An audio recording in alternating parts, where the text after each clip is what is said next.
Bismillahirrahmanirrahim. Assalamualaikum warahmatullahi wabarakatuh, and a very good morning I bid to everyone. So first of all, thank you for giving me an opportunity to present about the sales and collection cycle. So first of all, I will present about the occurrence of sales and collection cycle. So in this occurrence, we assume all revenue and cash receipt transactions and events have been recorded and have occurred. So the audit objective is to check whether all recorded sales and cash receipt actually occurred and acquired.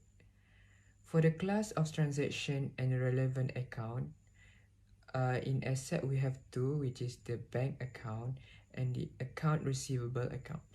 And for revenue, we have the sales account. For the internal control, according to the control procedure, one person is not responsible for taking orders, recording sales, and receiving payment. So, sales order should be properly authorized. Multi-copy pre-numbered sales order form should be prepared. And finally, cash receipt function should be segregated from the recording sales and cash receipt into the system. Next, for the test of control. So for the audit procedure test of control, we will observe segregation of duties between cashier and the bookkeeper, carried out independent cash reconciliation, and we also observe whether monthly statement is being sent. So for the audit evidence that we'll see is the customer order form, the bill, a receipt, and the sales invoice. There will be the possible misstatement, which is the cash embezzlement may be committed by the cashiers. Next, we also do the substantive test. So in the audit procedure, we review sales journal and master file, which is the sale ledger, for unusual transaction and amounts. We also trace sales journal entries to support documents such as customer order, sales order, and duplicate sales invoice. For the audit evidence, there will be sales journal, customer order, sales order, and sales invoice. And finally, the possible misstatement that could be occurred is cashiers could possibly misappropriate and manipulate cash receipt record. I think that's all from me. Thank you everyone for your attention, and thank you for your time, and thank you. So for the next management session is completeness. All existing transactions occurred have been recorded in the sales and collection accounts. So for the audit objective is to check whether all data of transaction are recorded in journal. Next is the class of transaction and relevant accounts. So it will be divided to two, which is asset and revenue. For the asset is bank account and account receivable account, and for the revenue is sales accounts. Next, internal control. So for the first control procedure is all revenue relating to goods sold are recorded, and the second one is all goods and service sold are correctly billed. Next, for the audit procedure, it will be divided to two, which is test of control and substantive test. So we will go to the test of control first. So for the audit procedure is to make segregation of duties between the cash handler and the record keeper, and the monthly bank reconciliation. Next is the examine documents for unrecorded sales at any times. So what is the document for the audit evidence? So there will be four, which is sales order form, sales journals, cash receipt journal, and bill. So what is the possible misstatement? The first is the possibility that the cash collected is not being recorded or being manipulated due to no segregation of duties between the cashier and bookkeeper. Next, some sales transaction may not be recorded in the sales account, which would understate sales. So for the next one is substantive test. So there will be three audit procedure, which is the first one is review cash receipt journal and sales journals to cut down on the human error and even the possibility to reduce the risk of misstatements. Next, trace a sample of sales transaction to the sales journals. And the last one is trace sales invoice to entries in the sales books. Next, what is the documents for the audit evidence? So there will be three, which is cash receipt journal, sales journals, and sales invoice. And the last one is what is the possible misstatement. So some sales transaction may not be recorded in the sales account, which would understate sales. So that's all from me. Thank you. Okay, for the next one is the accuracy. For the accuracy, amount and other order data relating to the recorded transaction have been recorded appropriately. For the audit objective is to check whether all revenues, cash receipt, transaction and event are accurately recorded to the correct account. For the class of transaction and relevant account, for the asset, its sales account and cash. For the internal control, the control procedure is all sales recorded are dealt with customer order and sales are supported by receipt and approved customers orders. Okay, for the test of controls, for the audit procedure is the control account reconciliation is prepared properly and has a supervisor's review. Next is examine sales invoice for supporting documents. Then is examine proper approval for customers order and examine indication of internal review for recording sales transaction. For the audit evidence is sales order form and we use also sales invoice. The possible misstatement is sales transaction could be recorded using incorrect amount, which may cause the understatement of sales account, and recorded cash receipt that has not been deposited in the bank.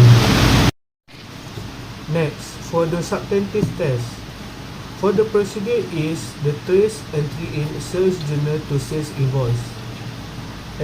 Examine bank reconciliation statement by comparing them to the internal financial record. For the sample of sales transaction, verify the accuracy of the sales amount and trace detail of the sales invoice to the customer order form. For the audit evidence is we use the customer's order, sales order, bank and reconciliation statement. For the possible misstatement, the sales could be misstated because they are recorded at incorrect amounts. Thank you to our second presenter that has just discussed about accuracy. Now, I would like to further discuss on the concept of timing in the sales and collection cycle. So, the timing here refers to the sales and cash receipts that are recorded on the correct date. So, in terms of audit objective, it is to check whether sales and cash receipts are recorded on the correct date. And the class of transaction and relevant account, in terms of asset, we have the sales account and cash. In terms of cash receipt, we have the bank account and the cash account. In terms of the internal control, on the control procedure, so the procedures are requiring billing and recording of sales on a daily basis as close to the time of occurrence as possible. Next one, the internal verification of timely recording of transaction of the pre-listing cash receipts before recording. And we move on to the test of control. So in terms of audit procedure, the first one is to observe the timeliness of recording the transaction. Next, to review the pre-listing of cash receipts to determine whether cash is pre-listed daily. The third one, to reconcile the recorded cash receipts on the pre-listing with the cash receipts journal and the bank statements for a 1 month period. And next is to examine the indication of internal verification of recording of the cash receipt. Next is in terms of the audit evidence. So we can find the evidence through the customer order, the sales invoices, the sales journal, and the pre-listing of cash receipts on the cash receipts journal. And next is the possible misstatement. There is a possibility of falsified transaction when the transactions are recorded in the wrong time period, thereby understating the sales and cash account. And lastly is the substantive test. So in terms of audit procedure, we need to compare the dates of recording of sales in the sales journal with the cash receipt, and compare the date of deposit per bank statement to the dates in the cash receipts journal and the pre-listing of the cash receipts. We move on to audit evidence. It is almost the same as the test of control, where we can find the evidence through the customer order, the sales invoices, sales journal, pre-listing of cash receipts and cash receipts journal. And the possible misstatement, it is the possibility of falsified transaction when the transactions are recorded in the wrong time period, thereby understating the sales and cash account. That is all from me. Next, I would like to give to our next presenter to further discuss more on classification. Thank you very much. Next is classification. All transactions are correctly classified in the proper accounts. For the audit objectives, it's to check whether all sales and cash receipts transactions are correctly classified. For the class of transaction and relevant account, the asset would be bank account and cash account. For the revenue, it will be the sales account. The internal control is the control procedure would be account classifications are internally verified and cash receipts transactions are internally verified. So we go to the test of control. The audit procedure is to review sales ledger for proper classification and to examine a sample of sales invoices for a proper classification. The audit evidence that we will use is cash receipt, sales ledger, and sales invoices. The possible misstatement that could happen is the possibility of error when the transaction is not classified in the proper accounts. For the substantive test, the audit procedure is to examine duplicate sales invoice for proper account classification and to examine the pre-listing cash receipts for proper account classification. The audit evidence that we will use is sales invoice and the pre-listing of cash receipts. The possible misstatement that could happen is the possibility of cashier falsifying the transaction. That is all from us. Thank you very much.